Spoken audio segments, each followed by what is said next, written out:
Emma's black mourning dress stood out sharply among the Harrison family. "Leave now," her father-in-law hissed. "You have no place here." The widow clutched her wedding ring as they slammed the church doors in her face. 3 days after Thomas Harrison's unexpected heart attack, Emma stood alone outside the church where her husband's funeral proceeded without her. The cruelty stung worse than the January wind. Inside were people who had barely known Thomas, while she, his wife of 5 years, was deemed unworthy. Thomas had been different from his status-obsessed family. While they built corporate empires and chased luxury, he found joy in their modest antique shop. "They measure wealth in stock prices," he'd tell her, eyes twinkling. "True value isn't always visible on the surface." Emma remembered their first meeting, when she'd wandered into his shop seeking a gift. She'd found not only a beautiful vintage brooch, but a man whose passion for history and craftsmanship matched her own. Unlike his polished, prestigious family, Thomas valued authenticity over appearance. His family never understood, wasting your business degree on dusty trinkets. His mother would scoff during holiday dinners.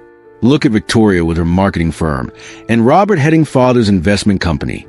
Thomas would just smile, squeeze Emma's hand under the table, and later whisper, "They don't see what we're building, darling, but someday they will." Now, watching his family's cars drive away from the church, Emma whispered to the cold air, "I'll show them what you built, Thomas. I promise." The week after the funeral, Emma returned to Harrison Antiques. The small shop in downtown Boston appeared unchanged, vintage clocks ticking softly, display cases gleaming with carefully arranged treasures, the bell above the door chiming as she entered. But everything had changed. A letter waited on the counter. The Harrison family lawyer requesting her presence at the reading of Thomas's will. Below it lay an eviction notice. Thomas's father, William Harrison, had already filed paperwork claiming ownership of the building. Emma sank into the chair behind the counter, Thomas's chair. They couldn't take this place from her. It wasn't just a shop, it was their heart, their shared dream. The bell chimed. Robert Harrison, Thomas's older brother, strode in wearing a tailored suit that probably cost more than a month of the shop's revenue. "Emma," he nodded curtly, "I've come to discuss the transition." "What transition?" she asked, though she already knew. "Father thinks it's best to sell this place." He gestured dismissively. "The location has value, even if the business doesn't. A developer is already interested." Emma stood. "This shop isn't for sale." Robert chuckled. "Emma, be realistic. What do you know about running a business?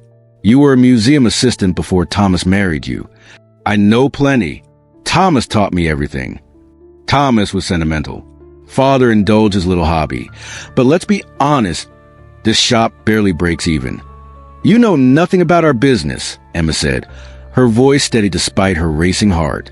Robert's phone rang. "Just think about it," he said before answering and walking out. Later that day, Victoria Harrison arrived, her designer heels clicking against the hardwood floors. "Emma, darling." She embraced her with practiced sympathy. "Such a tragedy. We're all devastated." Emma didn't return the embrace. "Strange way to show it. Barred me from his funeral." Victoria waved dismissively. "A misunderstanding."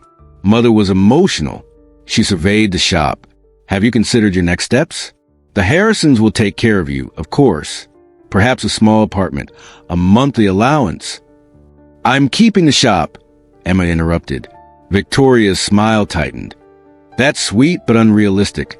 A widow alone can't manage a business. This widow can."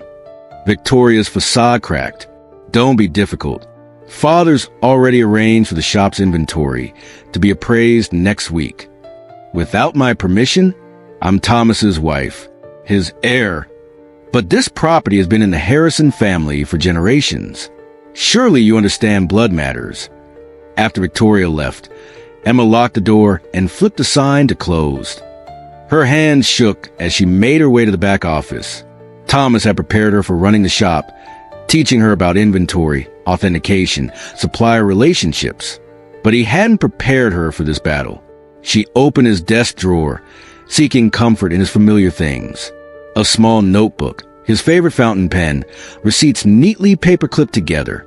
Behind them, She noticed something, a small key she'd never seen before, with a tag bearing only a number, 317.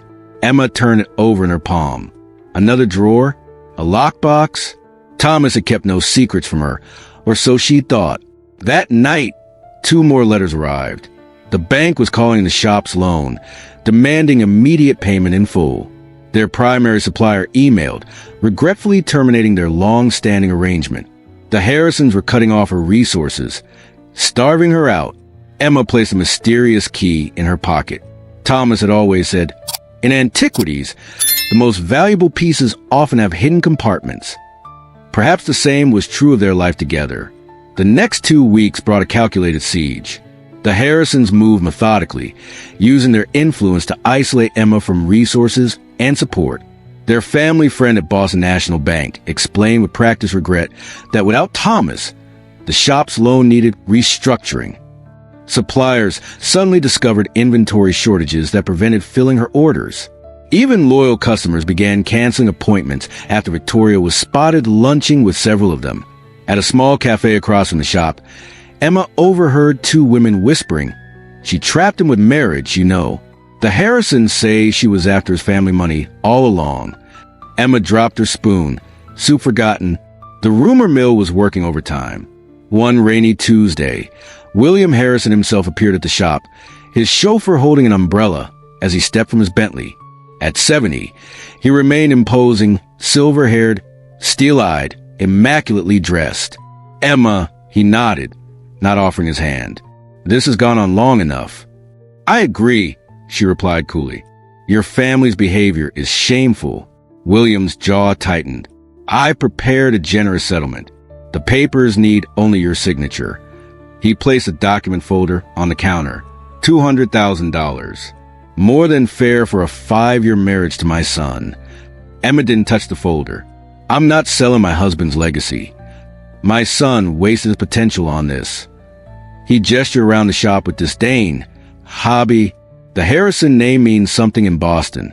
We build companies, create jobs, generate wealth. Thomas could have led our investment firm. Instead, he played with trinkets and dishonored his heritage. Thomas built something authentic, something that meant something to him." William leaned forward. "A woman alone cannot run a business in this industry. Be sensible, Emma. Take the money." The answer is no. After he left, Emma turned the sign to closed. Despite it being only noon, she needed to think. The financial pressure was mounting. The bank loan, the canceled orders, the utility bills. Without new inventory, she couldn't maintain sales. The Harrisons were squeezing her from every angle. In the back office, she stared at the mysterious key. What had Thomas left her? She'd searched everywhere in the shop. No lockbox. No hidden safe matched the number 317. Wait, not the shop itself, but what about... Emma grabbed her coat and headed to Boston First National Bank. Thomas had maintained a safe deposit box there. Could the number refer to that? At the bank, her hands trembled as she presented her ID and marriage certificate. The manager hesitated. "Mrs. Harrison, I should inform you that Mr. William Harrison attempted to access this box yesterday." "Did you allow him?" "Of course not. Only you and Mr. Thomas Harrison are authorized." The box, number 317, contained a sealed envelope, a small red leather book, and a USB drive. Emma's heart pounded as she broke the seal on the envelope. "My dearest Emma," began Thomas's familiar handwriting. "If you're reading this, something has happened to me, and my family is likely making your life difficult. They never understood what we were building together. The shop isn't just a shop. It's the visible face of something much larger. The ledger will explain, but first, we need to protect you.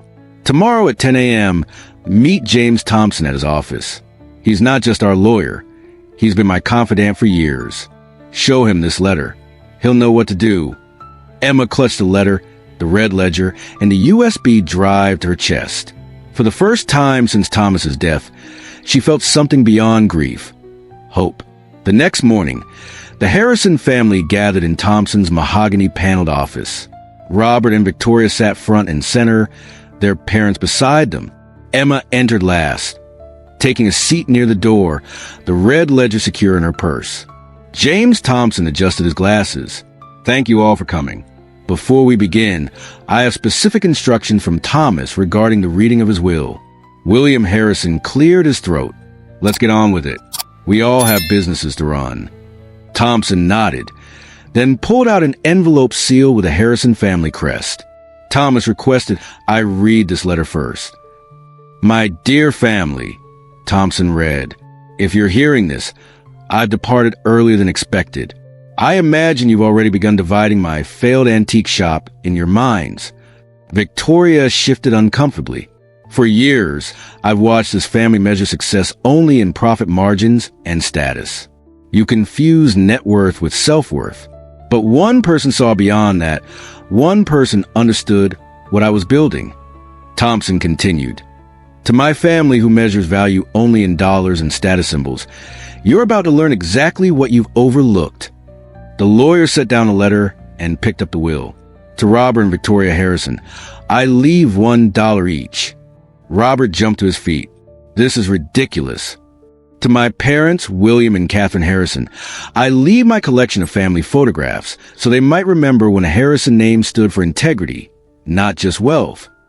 William's face flushed with anger. To my beloved wife, Emma, who understood that true value isn't always visible on the surface, I leave the entirety of my estate, including but not limited to Harrison International Antiquities Limited, all associated real estate holdings, my personal collection, and all business interests under the Harrison Group umbrella. The room fell silent. Thompson adjusted his glasses again. Current valuation, approximately $2.3 billion. Victoria dropped her water glass, shattering it on the hardwood floor. This is impossible, William stammered. Thomas ran a small antique shop. Thompson smiled. Actually, Mr. Harrison, your son was one of the most successful international antiquities dealers in the world. The shop was merely the tip of the iceberg. The weeks following the will reading transformed Emma's world. The small antique shop was indeed just the surface. Beneath it lay an intricate network of international art acquisition, authentication, and trading operations spanning 3 continents. Harrison International Antiquities maintained discreet offices in London, Dubai, and Hong Kong, with a client list including museums, collectors, and even governments. Thomas had built an empire hiding in plain sight, all while his family dismissed him as a failure. Lucy Chun, Thomas's executive assistant for 15 years, arrived from London to help Emma transition into leadership. Your husband prepared for this possibility, she explained, showing Emma detailed contingency plans. He's been training you through the shop all along. Authentication skills, market valuation, client psychology. The principles are the same, just on a larger scale. Robert made the first move against her, attempting to challenge the will on grounds of mental incompetency. Emma countered by revealing that Harrison International owned the patents that Robert's tech company relied upon. His challenge disappeared overnight. Victoria tried a softer approach, arriving at the shop with reconciliation gifts. We're family, Emma. We should work together. Emma showed her the quarterly reports. Did you know your marketing firm's largest client is a subsidiary of Harrison International? Thomas believed in keeping business in the family, even when the family didn't believe in him. The turning point came when Emma addressed the company's global executive team. Many had never met her, but had heard about Thomas's wife who worked in the Boston shop. She brought the red ledger, Thomas's meticulous records of every significant acquisition and authentication for 20 years. My husband saw a value where others saw only old things, she told him. He understood that history, craftsmanship, and authenticity matter. We're not just selling antiques. We're preserving stories. The Financial Times broke the story a month later. Harrison International emerges, the hidden giant of the art world. The article detailed how Thomas Harrison had built a multi-billion-dollar enterprise while maintaining the facade of a simple antique dealer. When William Harrison saw the article, he immediately called Emma. We need to discuss your role in the family business, he began. This isn't a family business, Emma replied calmly. It's my business now. 1 year after Thomas's death, Emma stood in the antique shop where it all began. She'd maintained it exactly as it was, the heart of their empire, hidden in plain sight. The bell chimed as Catherine Harrison, Thomas's mother, entered hesitantly. "Emma," she began, looking older and diminished. "I've come to apologize." Emma continued polishing a silver teapot. "It's been a year. We were wrong. About Thomas, about you, about everything." Catherine's voice cracked. "William is too proud to come himself, but he knows it too." Emma set down the polishing cloth. "Do you know what Thomas told me the week before he died?" He said, "Emma, success isn't about proving others wrong. It's about proving yourself right." She met her mother-in-law's eyes directly. "I don't need your apology, Catherine. Thomas never needed your approval either." After Catherine left, Emma climbed the stairs to the office above the shop. Her office now. The red ledger sat on the desk, alongside newer acquisitions records.